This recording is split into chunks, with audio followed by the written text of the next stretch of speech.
Prancis tengah memasuki lorong politik yang dipenuhi ketidakpastian pasca Presiden Emmanuel Macron memilih Michel Barnier sebagai Perdana Menteri. Penunjukan Barnier yang dilakukan pada Kamis 5 September 2024 itu menuai kecaman dari masyarakat Prancis. Baru 2 hari menjabat, gelombang aksi unjuk rasa menentang penunjukan Barnier segera melanda Prancis. Lantas, apa yang sebenarnya tengah terjadi dalam semesta politik Prancis dan mengapa Perdana Menteri pilihan Macron menuai penolakan?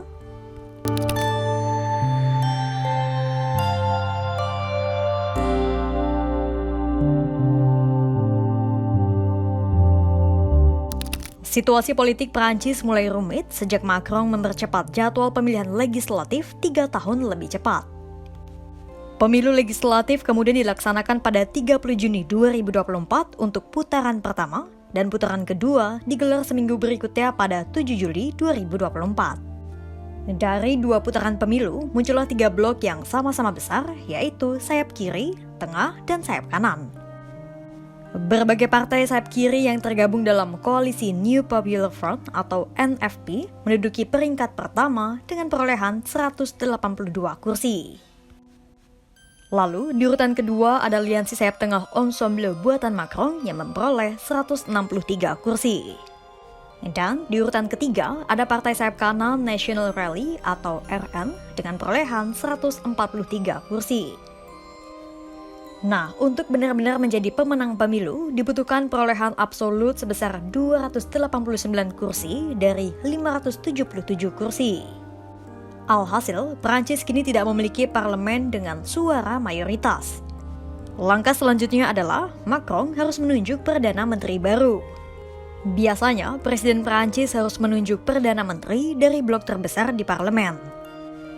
Salah satu partai sayap kiri yang tergabung di NFP yaitu France Unpopular kemudian mengajukan kandidatnya yaitu Lucie Castex, seorang pegawai negeri sipil berusia 37 tahun yang menjabat sebagai Direktur Urusan Keuangan di Balai Kota Paris.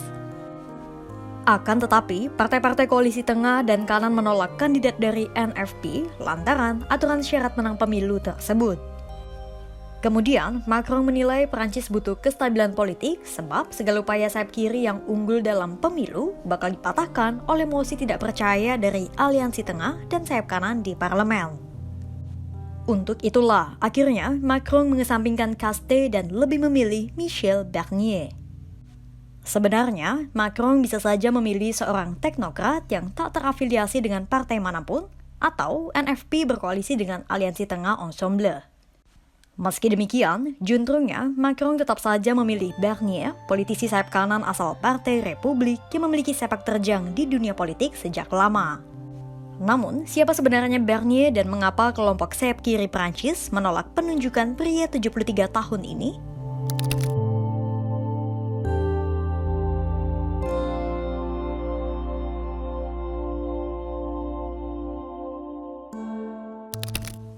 Setelah 7 minggu Prancis tidak memiliki Perdana Menteri sejak pemilu, Macron akhirnya menunjuk Barnier pada Kamis 5 September 2024. Harus ada seseorang yang cocok dengan sayap kanan dan bisa berkompromi dengan sayap kiri, alias memenangkan jalan tengah. Profesor Komunikasi Politik Universitas Sciences Po, Philippe Moreau-Chevrolet, menilai Barnier cocok dengan kriteria tadi. Michel Barnier adalah veteran konservatif dan pernah menjadi ujung tombak perundingan Brexit.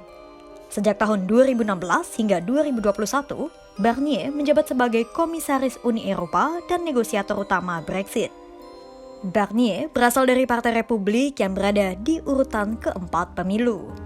Sebagai negosiator ulung, Barnier diharapkan bisa menyatukan parlemen Prancis yang terpecah belah. Barnier juga bertugas menjawab aspirasi terkait masalah perawatan kesehatan, keamanan, pekerjaan, imigrasi, dan utang negara Prancis. Untuk bisa menjalankan pemerintahan, Barnier setidaknya membutuhkan dukungan dari 288 anggota parlemen yang disetujui oleh Macron.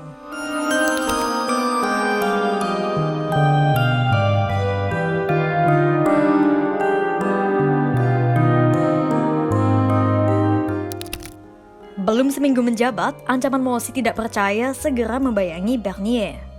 Dari pihak sayap tengah Ensemble, mereka menyatakan siap mengajukan mosi tidak percaya kalau Bernier memasukkan program Partai Sayap Kanan dalam pemerintahannya. Hal itu disampaikan oleh Menteri Industri dan anggota Partai Renaissance, Roland Lescure. Adapun Renaissance merupakan salah satu partai yang berada di koalisi Ensemble yang didirikan oleh Macron. Praktis, meski Macron memilih Bernier, namun tidak serta-merta sekutu Macron setuju 100% dengan pilihan Presiden Prancis itu. Sementara koalisi sayap kiri NFP jelas menolak dan akan mengajukan mosi tidak percaya terhadap Bernier. Penolakan dari sayap kiri juga langsung terasa setelah aksi unjuk rasa yang diikuti oleh sekitar 300.000 orang yang digelar di seluruh Prancis. Setidaknya ada 130 titik aksi unjuk rasa damai yang menentang penunjukan Bernier. Para kelompok sayap kiri khawatir Bernier akan melakukan pemotongan anggaran besar-besaran dan bersikap lebih keras terhadap imigran. Ditambah, pada tahun 1982, Bernier juga pernah menentang undang-undang terkait diskriminasi dan hak homoseksual di Prancis.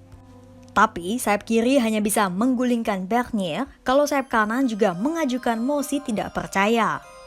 Sementara dari pihak sayap kanan atau National Rally alias RN, mereka tidak akan langsung bergabung dengan pemerintahan Bernier. Presiden RN Jordan Bardella menekankan pihaknya akan menunggu terlebih dahulu kebijakan apa yang akan dibawa Bernier ke parlemen sebelum akhirnya mereka memutuskan apakah akan mengajukan mosi tidak percaya atau tidak. Dengan kata lain, Bernier harus mengambil hati semua sayap untuk bisa menghindari mosi tidak percaya. Sepanjang sejarah politik Prancis, sayap kiri dan sayap kanan memiliki visi dan misi yang kontras serta mustahil untuk bersatu. Untuk itulah, Bernier yang dianggap Macron bisa menyatukan perpecahan di parlemen, diharapkan bisa melahirkan stabilitas politik di Prancis. Lantas, mampukah Bernier menyajikan program dan visi misi yang bisa menyatukan berbagai perbedaan dalam parlemen Prancis? Simak terus perkembangannya hanya di kanal YouTube Kompas.com.